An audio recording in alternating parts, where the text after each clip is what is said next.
Good morning, everybody. Dog walk diary coming from the sofa this morning.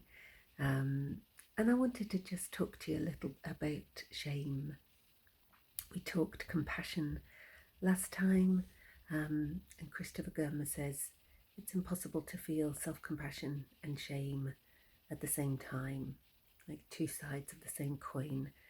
And when it comes to shadow work, there's an inevitability that we're going to touch on some of those places in ourselves that hold shame. And honestly, I think that's one of the reasons why I love and enjoy and value shadow work so much. Because it's not that shadow creates shame in our system, it's more that shadow can be the vehicle through which shame can be brought out of the darkness and into the light.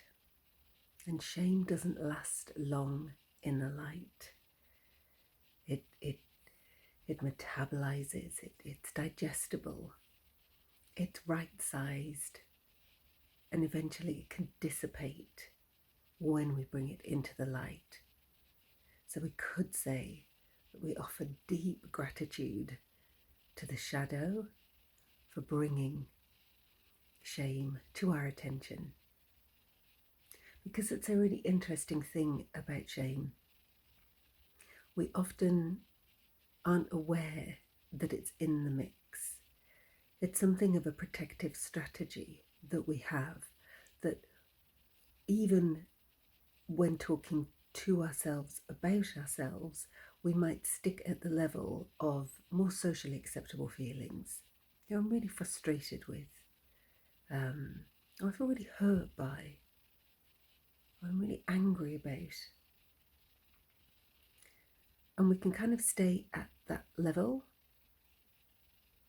without dropping down into maybe some of the more painful feelings that are sitting underneath, some of that core wound stuff around not belonging, not being lovable, not being wanted, and the much harder and more painful places in us that we really just kind of don't want to visit and hang out that often. Just because we might not want to acknowledge them doesn't mean that those feelings aren't there. And of course, that's where shadow can really help us to connect to the greater fullness of our experience of being alive and really seek to heal some of those wounds. So clearly, I could ramble on about shame all day, but I'm not going to. That's enough. But thank you for being here with me, and more to follow tomorrow.